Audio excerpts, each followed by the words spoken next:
Christmas to everyone out there.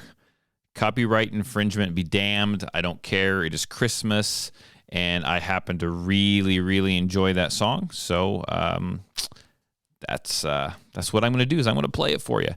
So I was able to slip out today out into the war room and give you guys a little bit of a podcast. Inside the house, I got grandkids running around, enjoying everything, running around screaming. Family is over. The wife is in, working on getting things ready, house clean, that kind of thing. So I thought it would be a perfect opportunity for me to sneak out here and kind of just update you guys with fix my mic here.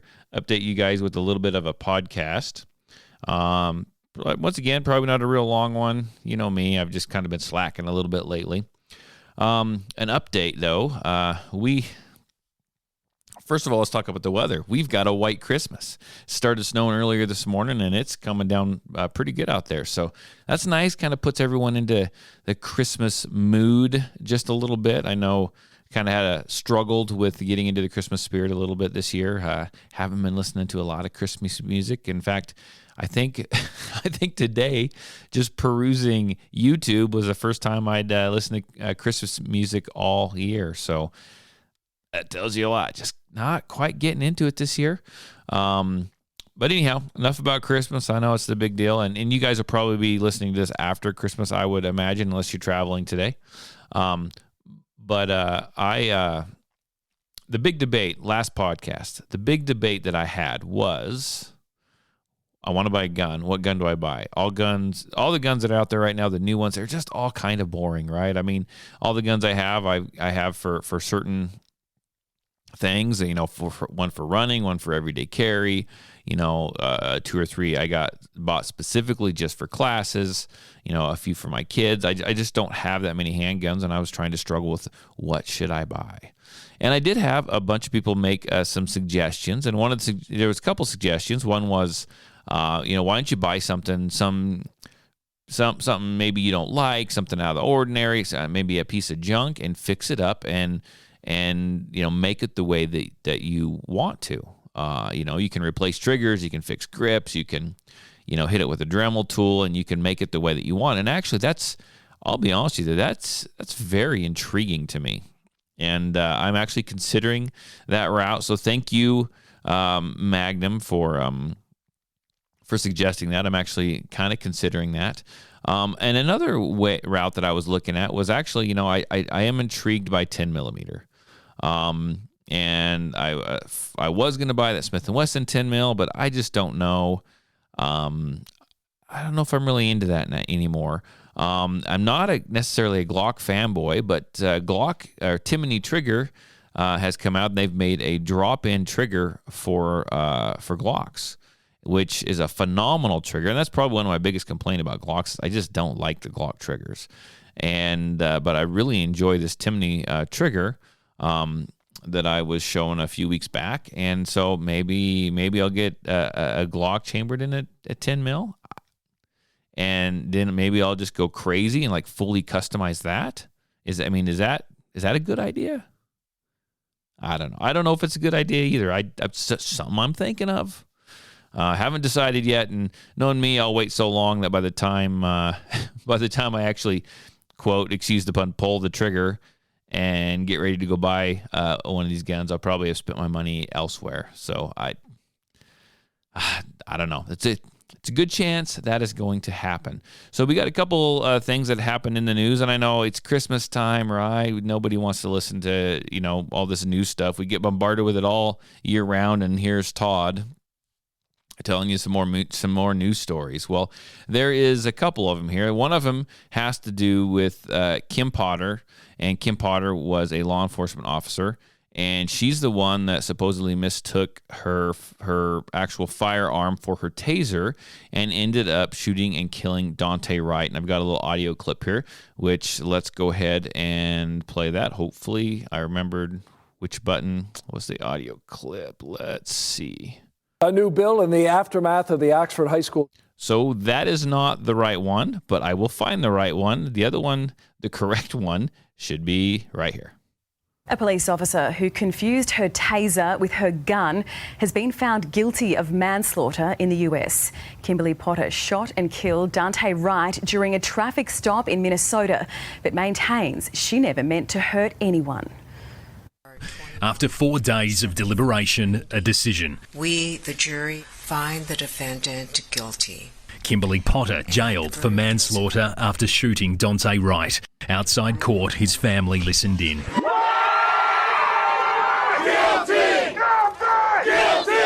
Emotions, every single emotion that you could imagine just running through your body at that moment. I kind of let out a yelp. It was a killing that fanned the flames of the BLM movement. A father, Dante Wright, was 20 years old when he was shot in the chest by Potter while resisting arrest during a traffic stop in Minnesota. Taser, taser, taser! Oh, he shot me. I just shot him. The 49-year-old said she confused her taser with her loaded gun. I remember yelling, taser, taser, taser, and nothing happened. And then he told me I shot him. The jury found her reckless and guilty of first and second-degree manslaughter.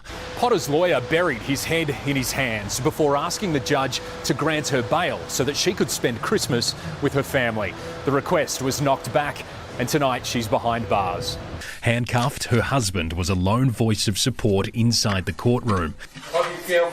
The same room where Derek Chauvin was sentenced for killing George Floyd. The same prosecutors too. Potter will likely get 7 years jail when she's sentenced next year. In the United States, Michael Genovese, 9 News.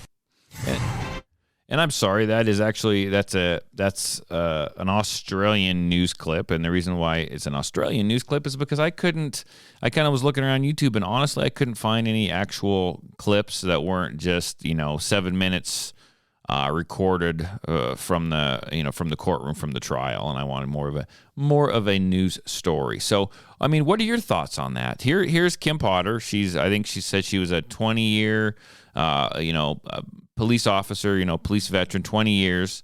And I'm trying to remember the full story, but I think they pulled this. Anyhow, they're trying to get Dante out of the vehicle, and he was resisting coming out.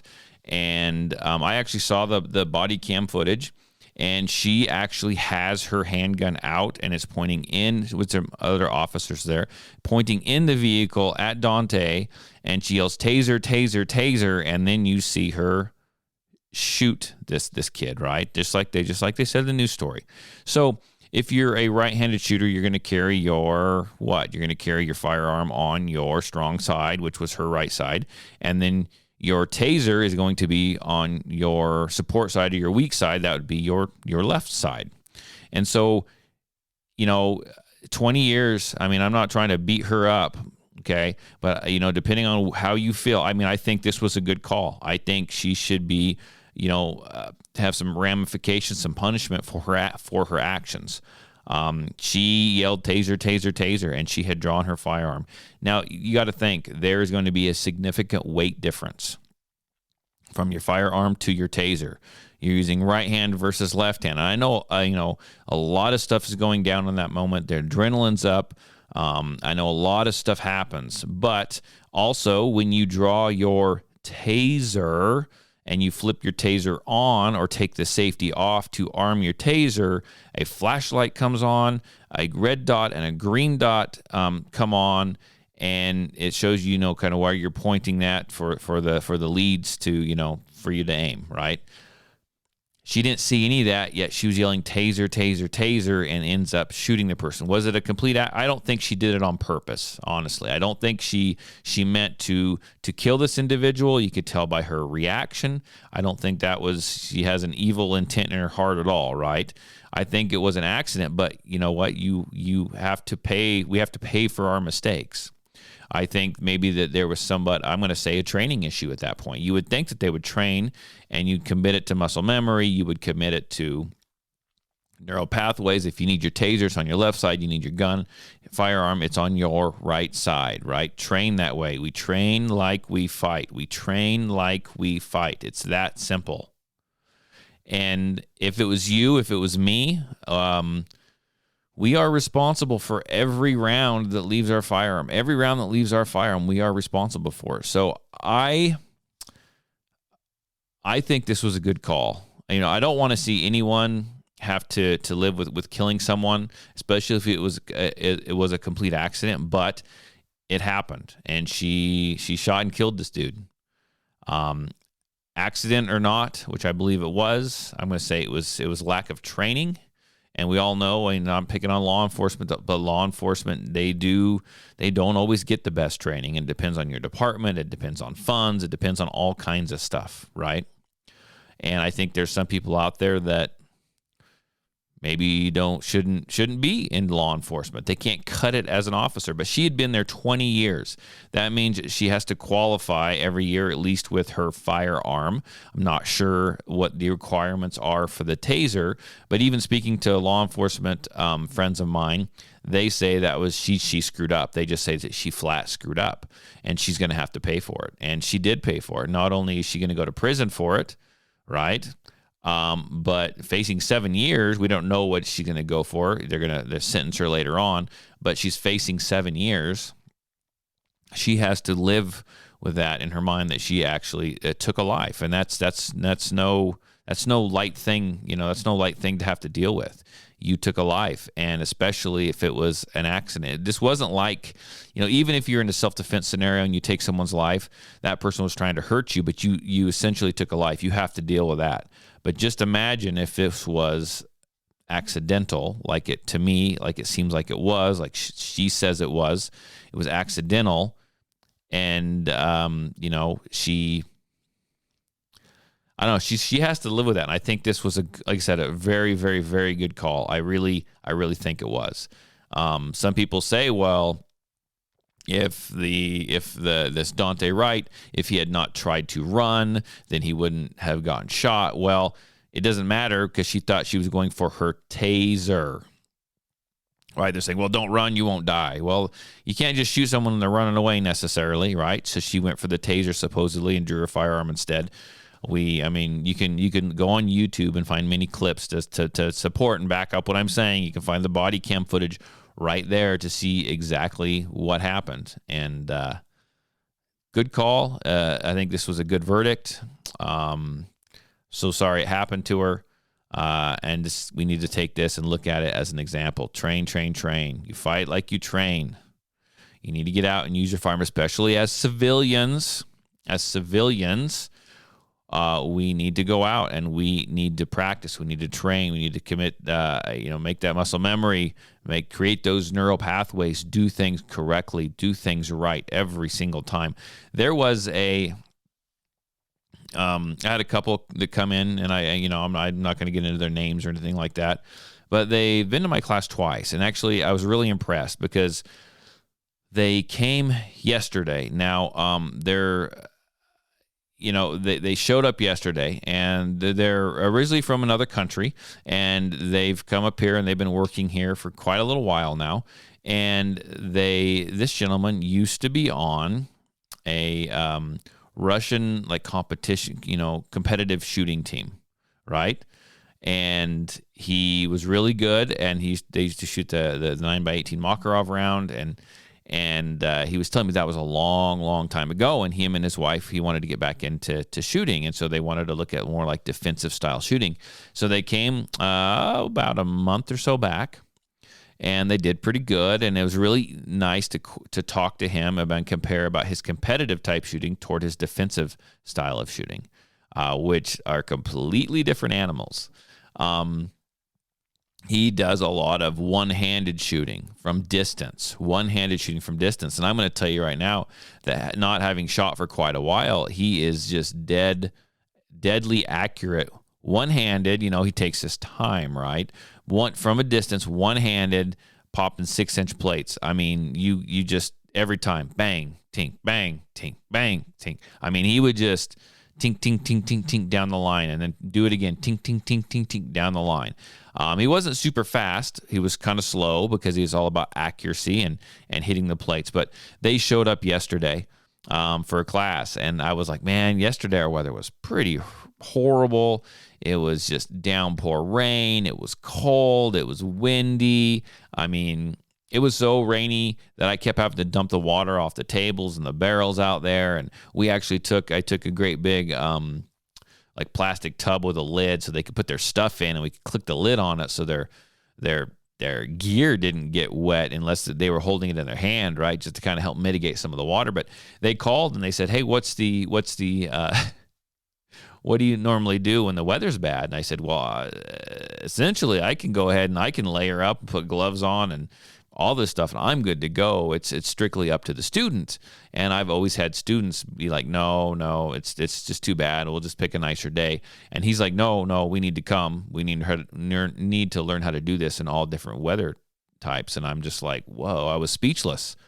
Why was I speechless? Because I agree, but I can't ever convince anyone else to do the same. So it was fantastic. They showed up and they were shooting, and I was able to watch him, and he was learning some stuff. I'm teaching him some stuff, but then he wanted to just take a 2 or 3 magazines and kind of show me what he used to do competitively. And so we let him do that, and he's shooting a little G43 what is that? The G43 yeah. Is it G43X? No, it's not the X. It's the G43. What's the Anyhow, it was I can't remember the G43. What does a Glock call that? They have all those numerations and acronyms and whatnot for their. Anyhow, he was shooting that, and he was doing pretty good, and he would show me how he would stand, and it's so different from how I teach. He would stand there, and he would literally like be facing north, but his right hand would be facing the targets, and his other hand, he would just put it behind his back. It's not the way I teach to shoot one-handed, but it's the way they did it competitively, right? And he would raise the gun up and extend the gun until everything was lined up, and he would sit there, and the man has such phenomenal trigger control shooting at the distances that he shoots one-handed with a handgun. I mean, we were back to and it's a little gun too, right? I mean, and he's shooting 6-inch plates. And maybe I just need to get out and see more of the competitive world, but it amazed me to watch him. I mean, this guy's at almost 40 yards, 40, 45 yards, and he's just tink, tink. I mean, absolutely unbelievable. Just taking his time, though, and he's super slow. So we talked about that. And we talked about learning how to shoot quicker, because he's not shooting competition anymore, but he's shooting more defensive type stuff. So we talked about trigger reset. We talked about all this stuff, right? And so we were back there at distance, and he's shooting one-handed. And I said, now I want you to take the next few magazines, and I want you to grip it two-handed, like the way we've talked about. And I want you to use the clamshell and put some pressure in there and stiffen up your wrists. And I want you to work that trigger, and I want you to come to reset and do that slow a little bit. And when you do that, I want you to start stringing shots together, a couple shots together. And he'd never been taught that before, but he's got such phenomenal trigger control anyway, and he listens really, really well. And I would imagine it has to do from his competitive type training. He started off slow, two-handed. He missed a couple times, and then he got it dialed in. So we had him stiffen his wrists up a little bit, and we had him work on his grip. And he was coming, firing, find and reset, firing, find and reset. All of a sudden, I hear instead of hearing a ping, ping, I'm hearing ping, ping, ping, ping. And the dude he's trailing shots. He's stringing shots together, rounds together, and he's just nailing them. He's hitting like these little 6-inch plates from quite a long distance. It was phenomenal to watch when someone takes what you teach them and puts it to use, right? And I think that's just the way he was trained. Everybody can do that, but he caught on to it so quickly, and I think just has to be with his competitive type training. But that muscle memory was there, right? It'd been a little while since he'd used it, and he needed to freshen it up a little bit. But once it came back to him, it came back to him. So it's there. You've got to create those neural pathways. You've got to create those muscle memories. You've got to try and keep them fresh and use them. And when they come back, they come back. And I liken this to this Kim Potter and this Dante Wright. Training, man, muscle memory. And I'm not saying I ever want to be in a situation like that. I don't know what was going on in her head at the time. I mean, I'm sure you're fighting for what you think might be your life, and stuff happens. But as civilians, she was held accountable for her actions. As a civilian, you're going to be held accountable for yours as well. And kind of doing this as we go here. But speaking of, let me pull this up here. Speaking of being held accountable or training or thinking ahead of time, I'm pulling this up here. It's not working. In self-defense situations, there was an article that I just read on Fox News. It just came across my phone today. It says, Los Angeles clothing store shootout leaves suspect and a teen girl dead. Well, there was a shooting going on in, I think it was some clothing store. It says they're like, what's the coat store? Anyhow, it was in this clothing store, and police went in there and engaged, and they stopped the shooter. Well, one of the rounds, and I'm trying to think if it says, one of the rounds from one of the L.A. police officers actually went through a wall into a dressing room and hit and killed a teen girl that was in the clothing store at the time, trying on clothes. Now, it will be interesting, and maybe we'll never hear any more about this, but it's interesting to me is, wonder what's going to happen there. If that was you, I don't know what's going to happen. Nothing's happened yet. This teen girl is dead, right? A round went through the wall, struck her, and she died. Is she going to be held, or is the law enforcement officer going to be held responsible for that? Or is this teen girl just going to be a casualty, and it is what it is? I have no idea.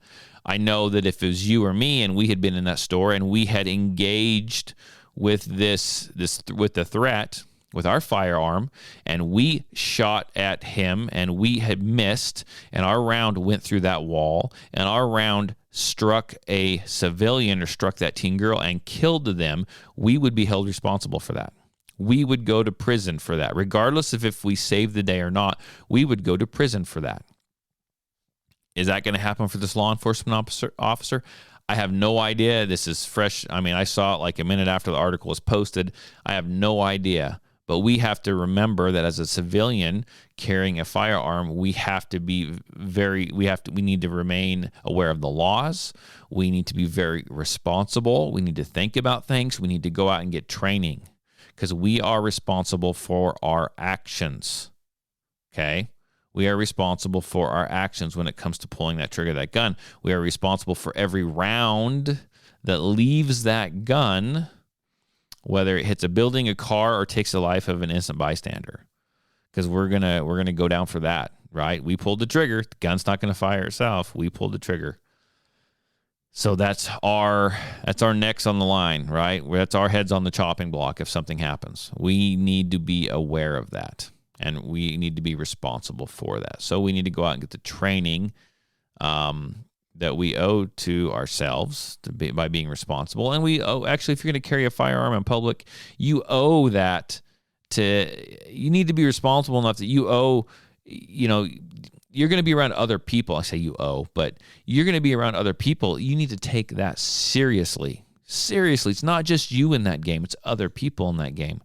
And there's things that you can do that can be very unsafe, right?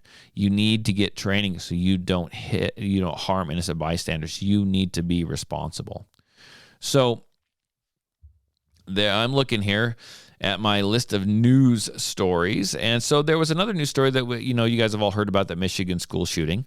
And there was a story that came out. I've stated myself how I feel about that whole thing, and they've taken the parents into custody, and they're charging them with involuntary manslaughter because they saw signs that there was problems, and they made some really bad choices, and they bought this gun, and they had it at their house in a drawer. It's where they stored it, and it wasn't locked up.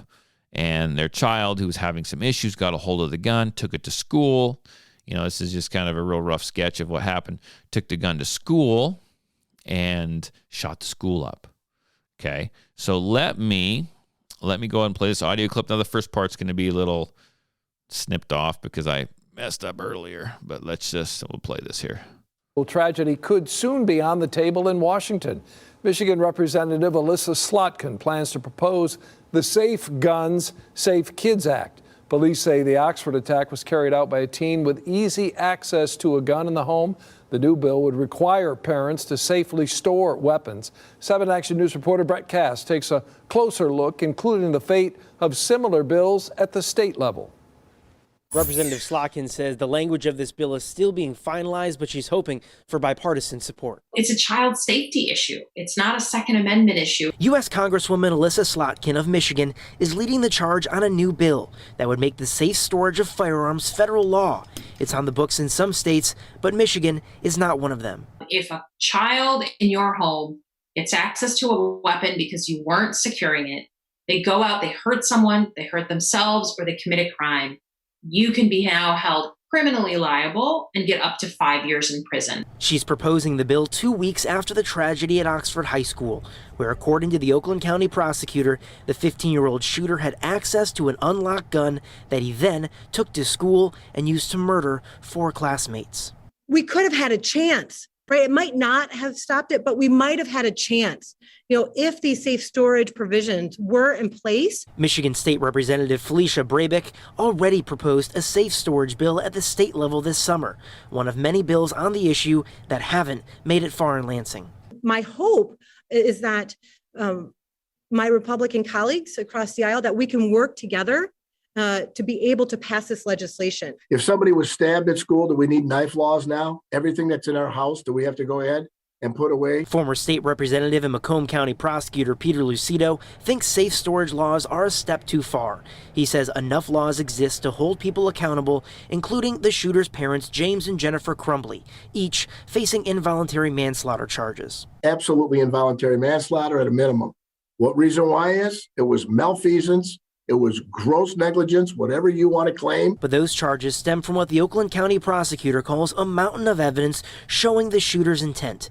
Representative Slotkin said this bill is for all the other cases where that mountain of evidence doesn't exist. We just want to have all options on the table, and this is where we're starting. It's not the only thing we'll do, but it's where we're starting. Representative Slotkin also said this bill is not meant for just cases like Oxford. It's also meant for cases such as where a toddler gets control of a gun and shoots themselves or someone else.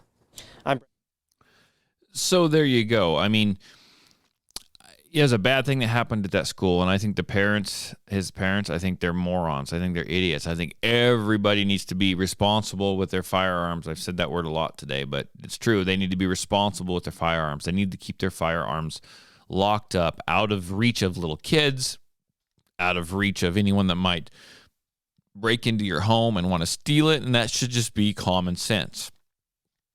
But I do not feel like we need government to step in and create a law that says if you have a handgun, you have to lock it up.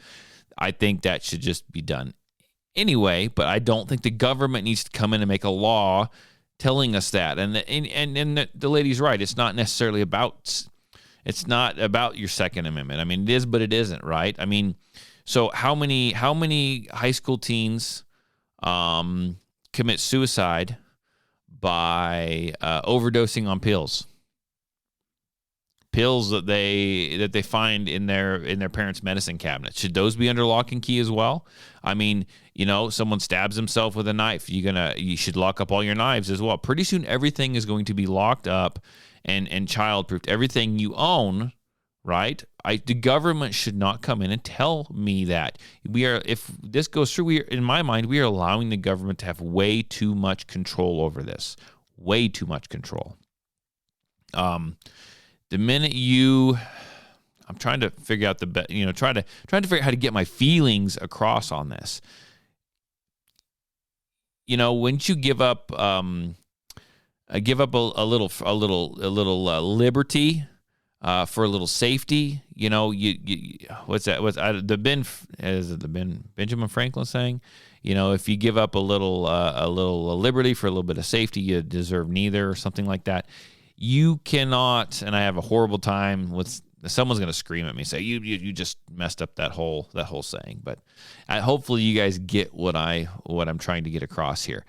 You want the government to tell you absolutely everything, right? I mean, do you want them to tell you where you have to store your car keys? Because how many kids will take their parents' car, go out and get into an accident, go joyriding and get in an accident?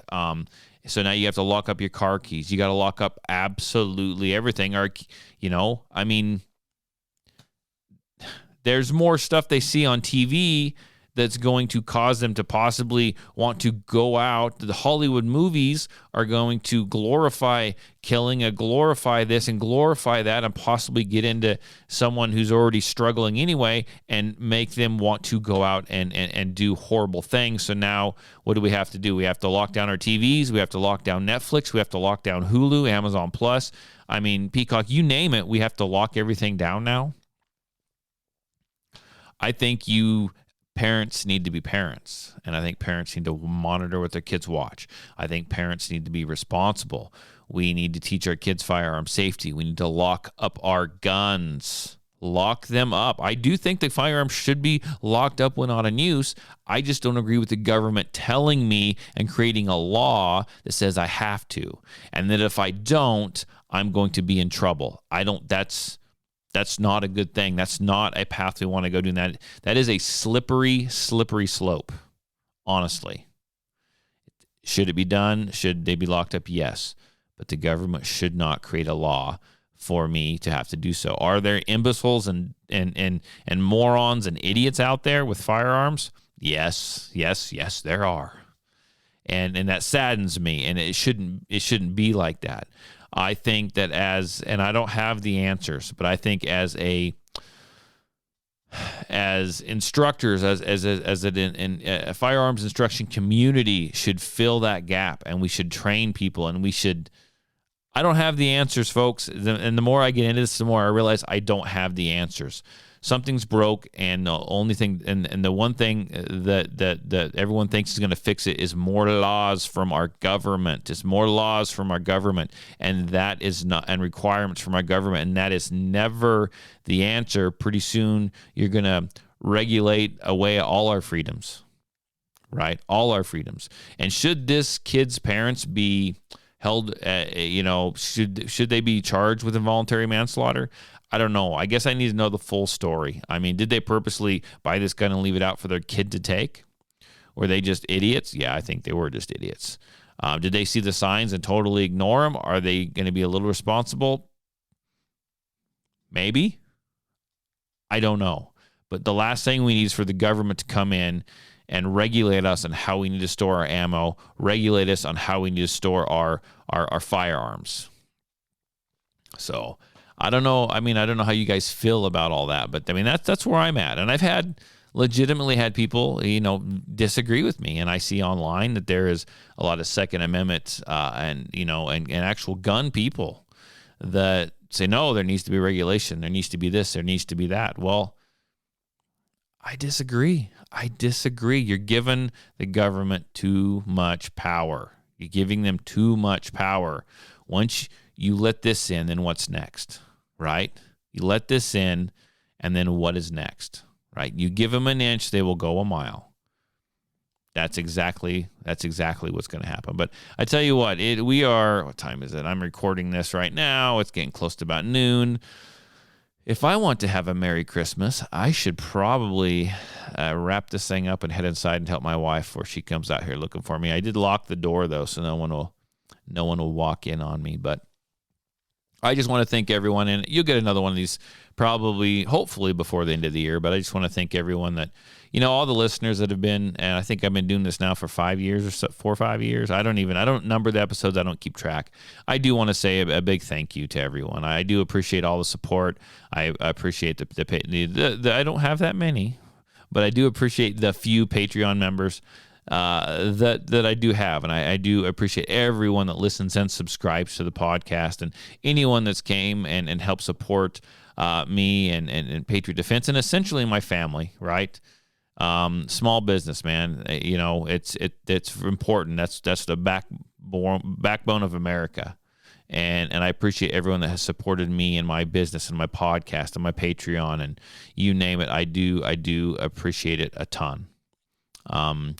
And I hope you continue to do so. I don't have any plans on quitting this, giving up the podcast anytime soon. I know we have a few rough episodes, but I appreciate those people that are hanging on. And you can always, if you want to, help, you can always share this podcast on your social media. Like, once again, you can find us on Spotify, Stitcher, the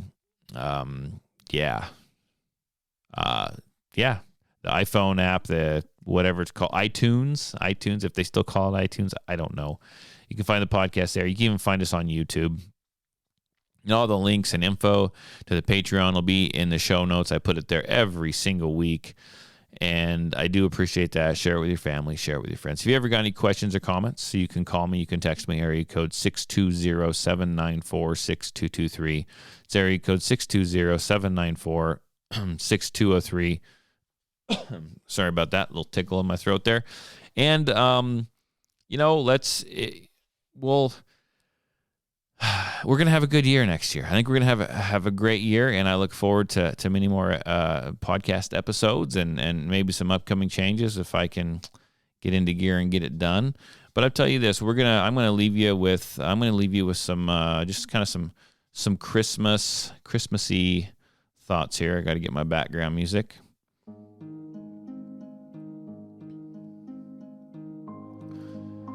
It is Christmas time, and today is actually Christmas Eve. I'm getting the podcast out, like I said, a little late. I'm never early. And I'm sitting here, and I haven't been feeling that much in the Christmas spirit this year. And this is about the first Christmas music, I think, that I've listened to all year. And I like this. The older I get, the more I don't need words, the more I'm okay with the instrumental stuff, I guess. I'm 45, and I've actually got grandkids enjoying the Christmas this year, 3 of them, and they're actually running around my house right now, and all my kids are going to come back. And I will say I've been a truly blessed individual, a blessed man. I've got a wife I love, I've got kids I love, and they've blessed me with grandkids. I think back on all the Christmases past that I've had, and there's one that stands out to me as the most Christmassy of Christmases I think I've ever had, if that's even a thing. And I remember we were traveling to see family, and we actually stopped at some family, and this Christmas took place in the middle of a hog farm in Iowa. It was obviously a working hog farm, and we met up with a bunch of other relatives there, and we were going to stay there for Christmas. I remember there was 6 or 8 inches of freshly fallen snow outside, and it was like probably the closest thing to a Norman Rockwell experience that I've ever had, right? They're cooking ham. It was a hog farm, of course. They're cooking ham for Christmas dinner, and we would help bring in firewood for the fire. We had a roaring wood stove right there. I remember I was a young child, and there's lots of relatives my age to play with. The men went out on a hunt. They went out on a pheasant hunt. And I remember traipsing through through the Iowa woods with them, me and some other kids, mostly the boys, and while they were trying to shoot pheasant or quail or whatever game bird it was that they were looking for. I don't necessarily recall. I remember finishing up with that and coming back and gathering around the fire. They put a big campfire outside where the kids enjoyed candy canes and hot chocolate, and of course the adults had their adult beverages. And I remember going back inside where it was nice and warm and enjoying a very spirited games of spoons and card games, Uno for the kids and whatnot. And it was, I don't know, that's the one Christmas memory that I remember the most. And I don't remember the gifts. I don't remember the gifts that I got that year, but I remember the time spent with family and the memory and the windy, snowy Christmassy type conditions, but I remember everyone was having a great time and we were all getting along, and it just takes me back to, I guess, better days. So that's me reminiscing, and I want everyone to go out and enjoy a Christmas. And hopefully, if you listen to this after the Christmas, that you went out and enjoyed yours with your family. And I'm wishing everyone the best, and I'm wishing everyone a happy new year.